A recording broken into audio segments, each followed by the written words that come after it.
Hello friends, কেমন আছো তোমরা সবাই? আশা করছি খুব ভালো আছো। আমিও খুব ভালো আছি। তো চলে আসলাম নতুন একটি ব্লগ নিয়ে তোমাদের সাথে শেয়ার করব বলে। দুদিন ব্লগটা দিতে পারিনি, একটু ব্যস্ত ছিলাম। সেই কারণে সকালবেলা ঘুম থেকে উঠে মায়ের ঘরে চলে এসেছি বিছানা তুলে জানলা টালনা সব খুলে দিচ্ছি। মা বাড়িতে নেই, মা বললো বিছানাটা তুলে রেখো। তারপর দেখো ঘর বারান্দা ঝাড় দিয়ে নিচ্ছিলাম। সত্যি সংসারে কাজের কোনো শেষ নেই, কোনো সীমিত কাজ নেই সংসারে। ছেলেরা হয়তো কাজ করে বাইরে, কিন্তু সংসারে কাজের মতো এমন কাজ কখনোই করে না। ওদের কাজে সীমিত আছে, একটা নির্দিষ্ট একটা টাইম আছে যে আমাকে এতক্ষণই ডিউটি করতে হবে বা যাই করুক এতক্ষণই করতে হবে। কিন্তু আমাদের মেয়েদের সংসারে কাজের কোনোই সীমিত নেই। তারপরে চলে গেছিলাম রান্নাঘরে গিয়ে দেখি আলু নেই। দুধ আনতে হবে, দুধের জন্য একটা পাত্র দিতে গেছিলাম আর আলু আনতে গেলাম দোকানে।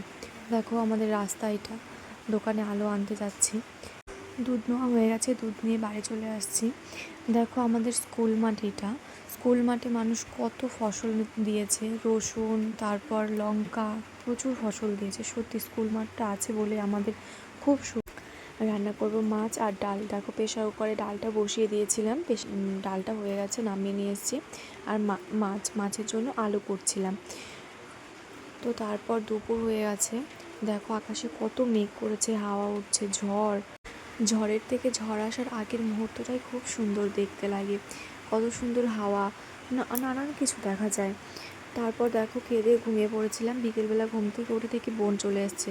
ওই বোনটা ব্লাউজ করছে, ব্লাউজ নিয়ে আমাদের বাড়িতে চলে এসছে। বলছে দেখো বৌদি ব্লাউজ সেলাই হচ্ছে নাকি? আমি বললাম হ্যাঁ হচ্ছে।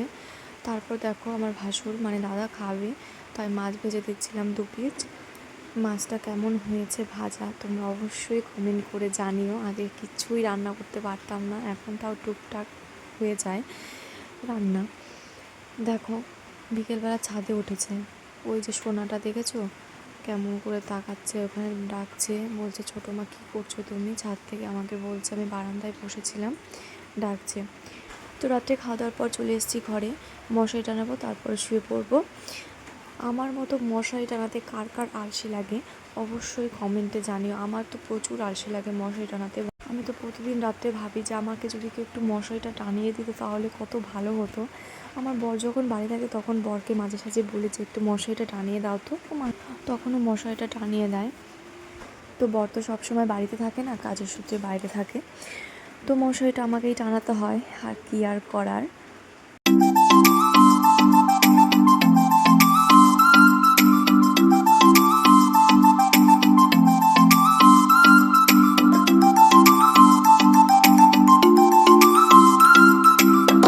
তোমাদের সাথে প্রচুর গল্প করতে করতে আমার মশারিটা প্রায় টানানো হয়ে গেল ঝটপট।